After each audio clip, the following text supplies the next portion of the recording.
नमस्कार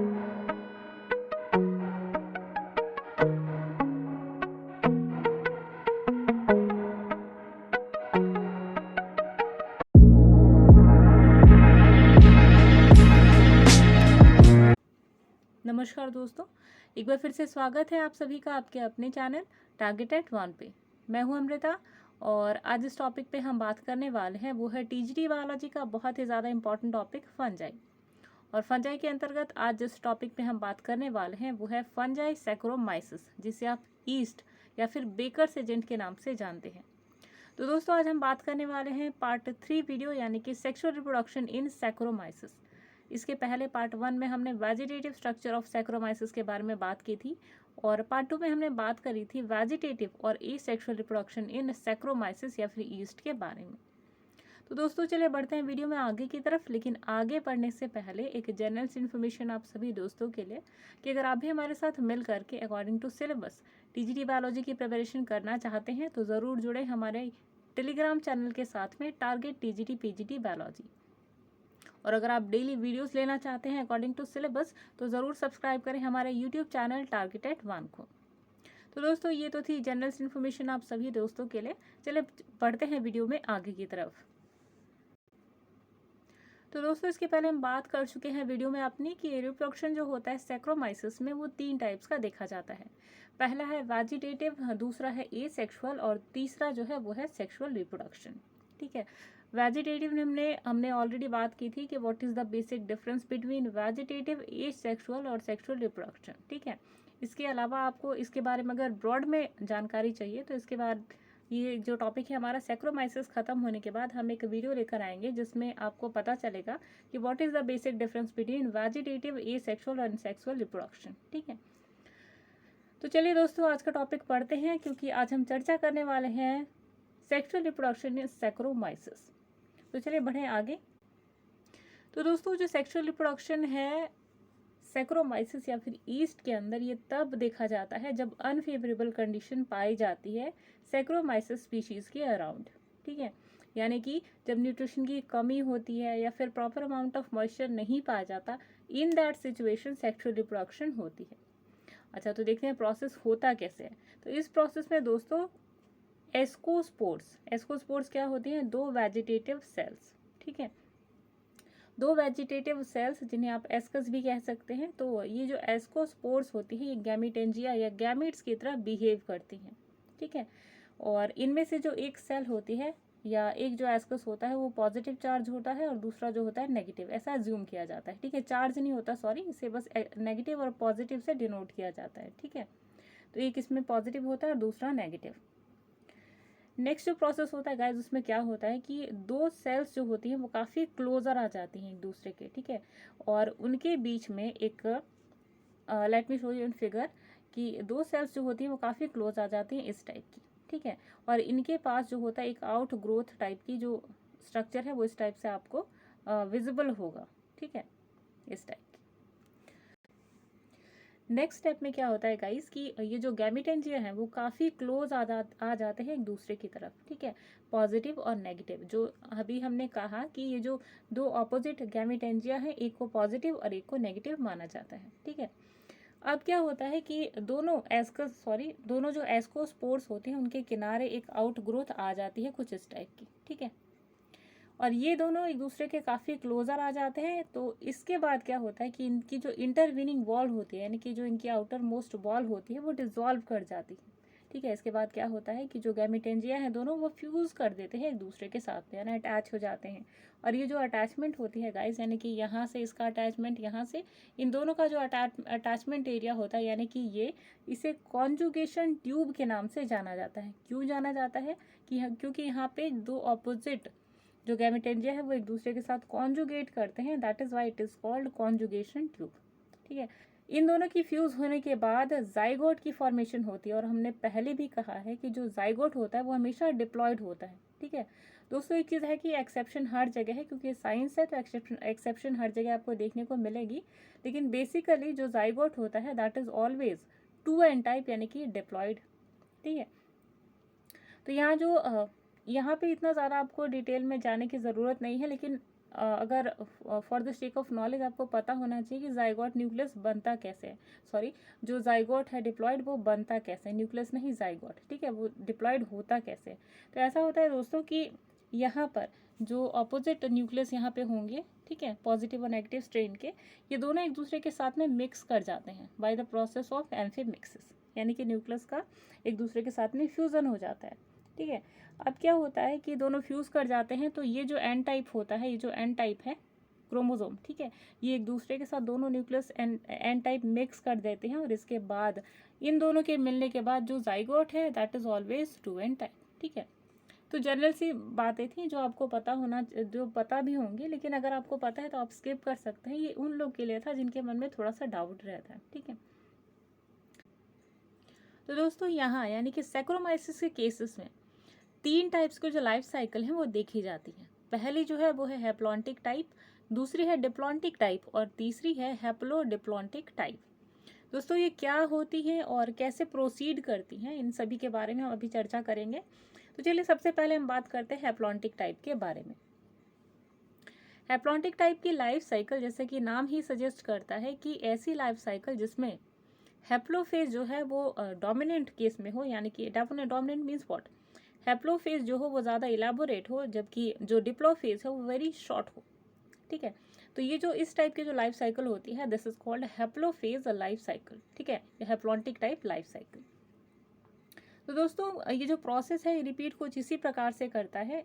आज जो वीडियो है उसमें पहली और दूसरी यानी कि हैप्लॉन्टिक और डिप्लॉन्टिक टाइप के फेज के बारे में बात करेंगे, लाइफ साइकिल के बारे में बात करेंगे, जबकि जो थर्ड लाइफ साइकिल है जिसे कहा जाता है हैप्लोडिप्लॉन्टिक टाइप, तो ये ज़्यादा कॉम्प्लेक्स है और इसे समझने के लिए आपको थोड़ा सा टाइम ज़्यादा स्पेंड करना पड़ेगा। और बेटर यही होता है दोस्तों कि किसी भी चीज़ को थोड़े थोड़े पार्ट में अगर आप तोड़ कर डिवाइड कर देते हैं किसी भी कॉन्सेप्ट को, तो वो आपको इजीली समझ में आती है। अगर आप एक ही साथ सारे कॉन्सेप्ट को समझेंगे तो थोड़ा सा मैगी टाइप बन जाता है ब्रेन में, ठीक। अब चलिए एक एक करके सबको समझते हैं। तो दोस्तों ये जो लाइफ साइकिल है ये आपसे ये पूछा जा सकता है एग्जाम्स में कि जो सैक्रोमाइसिस है उसके अंदर कितने टाइप्स की लाइफ साइकिल देखने को मिलती हैं। तो इसका आंसर अभी आपने देखा, ठीक है। और ये जो प्रोसेस है ये ज़्यादा डिफ़िकल्ट नहीं है, ये आप इमेज की हेल्प से समझ सकते हैं। और ये जो इमेजेस हैं यहाँ पे आपको 3 टाइप्स की लाइफ साइकिल देखने को मिलेगी, ठीक है। ये आपके सामने पहली है जो आप अपनी स्क्रीन पे देख रहे हैं। इसके बाद हम देखेंगे सेकेंड लाइफ साइकिल और लास्ट में हम बात करेंगे थर्ड लाइफ साइकिल की, ठीक है। तो चलिए देखते हैं। ये जो अपने स्क्रीन पे देख रहे हैं ये है सेक्सुअल हैप्लोफेज, ठीक है। दोस्तों इसका नाम हैप्लोफेज क्यों रखा गया, क्या लॉजिक है हैप्लोफेज रखने का इसके पीछे, ठीक है। तो दोस्तों ऐसी लाइफ साइकिल जिसमें हैप्लोफेज, जिसमें जो हैप्लोफेज है वो इलाबोरेट होता है काफ़ी ज़्यादा, और जो डिप्लोफेज है वो बहुत ही शॉर्ट टाइम के लिए रहता है, तो ऐसी टाइप की जो लाइफ साइकिल है ये कहा जाता है इसे हैप्लोबायोटिक, ठीक है। तो दोस्तों यहाँ जो हैप्लोफेज की हम बात कर रहे हैं ये किस स्पीशीज़ में देखी जाती है, तो ये भी आप नोट कर लीजिए, ये होती है एस ऑक्टोस्पोरस, ठीक है। कौन सी है, एस यानी कि सैक्रोमाइसिस ऑक्टोस्पोरस, ठीक है, ऑक्टोस्पोरस। उसके अंदर ये जो स्पीशीज़ है सैक्रोमाइसिस ऑक्टोस्पोरस के अंदर, उसके अंदर देखने को मिलती है सेक्सुअल हैप्लोफेज, ठीक है। चलिए आगे बढ़ते हैं।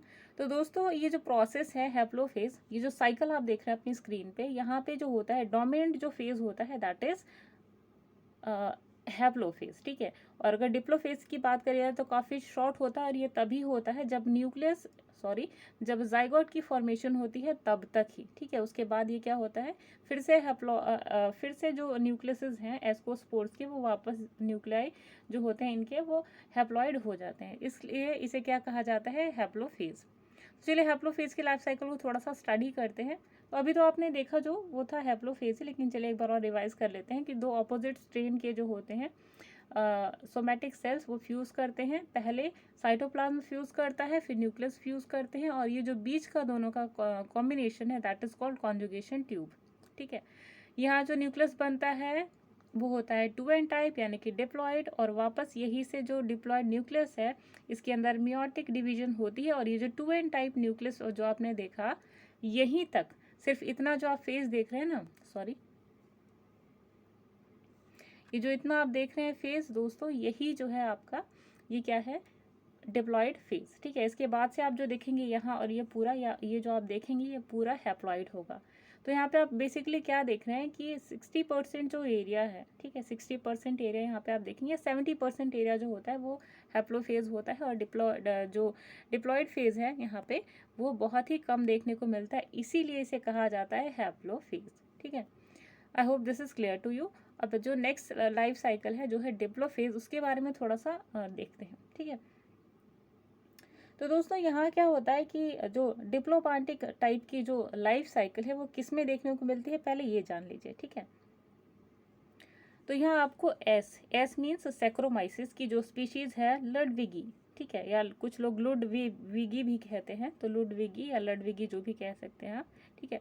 ये जो स्पीशीज होती है दोस्तों, इसी स्पीशीज के अंदर देखने को मिलता है डिप्लोबार्टिक टाइप लाइफ साइकिल। तो दोस्तों ये जो आप अपनी स्क्रीन पे देख रहे हैं, ये जो लाइफ साइकिल है वो है सेक्सुअल डिप्लोफेज, यानी कि डिप्लॉन्टिक टाइप, ठीक है। ये डिप्लॉन्टिक क्यों कहलाती है इसके बारे में हम भी बात करेंगे, लेकिन बेसिकली आपको सिर्फ ये याद रखना है कि पूरी लाइफ साइकिल में जो यहाँ पे एस्कस होते हैं वो पूरे डिप्लॉयड ही रहते हैं पूरी लाइफ साइकिल के अंदर, ठीक है। वो कैसे रहते हैं चलिए देखते हैं। सिर्फ एक फेज होता है, एक स्टेज होती है जहाँ पे ये हैप्लॉयड नज़र आते हैं, ठीक है। चलिए देखते हैं कैसे। दोस्तों ये आपकी स्क्रीन पे जो पूरी लाइफ साइकिल आप देख रहे हैं, पूरी लाइफ साइकिल में ये सभी क्या होते हैं, बेसिकली डिप्लॉयड। लेकिन ये जो फेज है, ये जो स्टेज है, यहाँ पे एस्कोस्पोर्स वापस सिंगल में नज़र आते हैं, यानी कि हैप्लॉयड हो जाते हैं। तो चलिए ये तो जनरल इन्फॉर्मेशन थी जो जानना आपके लिए ज़रूरी था। अब चलिए थोड़ा सा डीप में डिस्कस कर लेते हैं कि क्वेश्चन कहाँ से आते हैं, ठीक है। तो दोस्तों लाइफ साइकिल के बारे में आपसे यही पूछा जा सकता है कि कितने टाइप की लाइफ साइकिल्स होती हैं, किस स्पीशीज़ में कौन सी लाइफ साइकिल देखी जाती है, ठीक है, और कौन सी स्टेज में कहाँ पर डिप्लॉयड या फिर हैप्लॉयड जो स्टेज है वो नज़र आती है, यही पूछा जा सकता है, ठीक है। चलिए ये जो आप सभी के सामने लाइफ साइकिल है इसको थोड़ा सा समझते हैं, यानी कि डिप्लोफेज यानी कि डिप्लॉन्टिक टाइप। यहाँ पे क्या होता है दोस्तों कि जो एस्कोस्पोर्स हैं, ठीक है, जो एस्कस के अंदर बनते हैं यहाँ पर इस स्टेज में, ठीक है, ये क्या होते हैं कि ये लिबरेट करने के बजाय, यानी कि ये जो वॉल है इसको तोड़कर बाहर आने के बजाय क्या होता है कि आपस में ही एक दूसरे के साथ कॉन्जुगेट करने लगते हैं, ठीक है, समझे आप लोग। यानी ये वॉल इन्होंने तोड़ी नहीं, जैसा कि और स्पीशीज़ में, जैसे कि हैप्लॉन्टिक टाइप में होता था, इन्होंने ये वॉल तोड़ी नहीं, ठीक है, इसी के अंदर ही एक दूसरे के साथ ही क्या कर रहे हैं, कॉन्जुगेट कर रहे हैं, ठीक है। आपस में कॉन्जुगेट के बाद क्या होता है कि वॉल के अंदर ही इन दोनों के अंदर, यानी कि A1 और A2, अगर A2 या फिर A1 के रूप में इन्हें डिनोट किया जाए, दर्शाया जाए, तो आपस में जब कॉन्जुगेट करते हैं तो यहाँ जो न्यूक्लियस बनता है, अच्छा यहाँ पे भी वही प्रोसेस होता है, यानी कि पहले प्लाज्मोगैमी फिर कैरियोगैमी, ठीक है, सभी के अंदर बेसिकली यही होता है, ठीक है। तो यहाँ जो दोस्तों यहाँ जो जाइगोट बनता है वो यहाँ क्या होता है, 2n टाइप होता है, यानी कि डिप्लॉयड ही होता है, जैसे कि आपने यहाँ पे देखा, ठीक है। तो यहाँ से आप समझ जाइए कि यहाँ से डिप्लॉयड होना शुरू हो जाता है, लाइफ साइकिल के अंदर डिप्लॉयड स्टेजेस नज़र आती हैं, ठीक है। यहाँ पे क्या होता है दोस्तों कि आफ्टर कैरियोगैमी ये क्या करते हैं, दो ऑपोजिट स्ट्रेन्स की तरह फंक्शन करते हैं, ठीक है। और जैसे जैसे इनके अंदर डेवलपमेंट या मैच्योरिटी आती जाती है, ये जो वॉल है इनकी, वॉल के अंदर इनके अंदर से एक ट्यूब निकल कर आता है, ठीक है, ट्यूब लाइक स्ट्रक्चर निकल कर आता है कुछ ऐसा, जिसे हम क्या टर्म देते हैं, इसे हम कहते हैं स्प्राउटेड माइसीलियम, ठीक है। आपको टर्म याद रखना है, स्प्राउटेड माइसीलियम। स्प्राउट मीन्स क्या होता है, अंकुर, जैसे होता है ना अंकुरित चना, या आप कहते हैं, ठीक है, अंकुरित दालें होती हैं, तो इन्हें स्प्राउट्स हम टर्म देते हैं। तो यही टर्म आपको यहाँ पे भी यूज़ करना है, स्प्राउटेड ट्यूब, ठीक है, स्प्राउटेड ट्यूब, या फिर आप इसे कहेंगे स्प्राउटेड माइसीलियम, ठीक है, जो कि आपके स्क्रीन पर ये रहा, ठीक है, जर्म ट्यूब, इससे आप क्या कहेंगे, स्प्राउटेड माइसीलियम। फिर दोस्तों क्या होता है कि जो आप ये देख रहे हैं जर्म ट्यूब या फिर स्प्राउटेड माइसीलियम, यहीं से जब ये वॉल आप देख रहे हैं, ये वॉल आगे चल कर के टूट हो जाती है, ये या फिर फट जाती है। इसके बाद क्या होता है कि जो ट्यूब है यहीं से बर्डिंग प्रोसेस स्टार्ट हो जाता है, जैसे कि आप इस इमेज में देख रहे हैं, ठीक है, बर्डिंग प्रोसेस स्टार्ट हो जाता है। यहाँ पे बर्डिंग के बाद भी ये जो माइसीलियम है वो 2x ही रहता है, यानी कि डिप्लॉयड ही रहता है। यहाँ पे भी डिप्लॉयड है, यहाँ पे भी डिप्लॉयड है, यहाँ पे भी डिप्लॉयड है, ठीक है।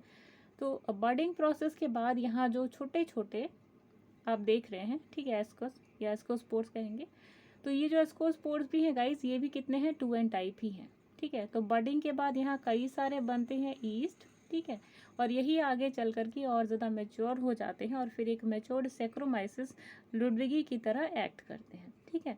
और फिर यहीं से जो लाइफ साइकिल है वापस रिपीट होती है, यही खुद को डिवाइड करते हैं, लेकिन यहाँ जो एस्कोस्पोर्स हैं वो बाहर की तरफ लिबरेट नहीं करते, सेल के अंदर ही अंदर, यानी कि इस वॉल के अंदर ही अंदर एक दूसरे के साथ में कॉन्जुगेट करते हैं, ठीक है। और इस तरीके से आपने देखा कि जो लाइफ साइकिल है वो संपन्न हुई सैक्रोमाइसिस के केस में। तो दोस्तों आई होप ये जो कॉन्सेप्ट है आप सभी के सामने कि हैप्लॉन्टिक डिप्लॉन्टिक क्या होता है, लाइफ साइकिल, ये समझ आया होगा, ठीक है।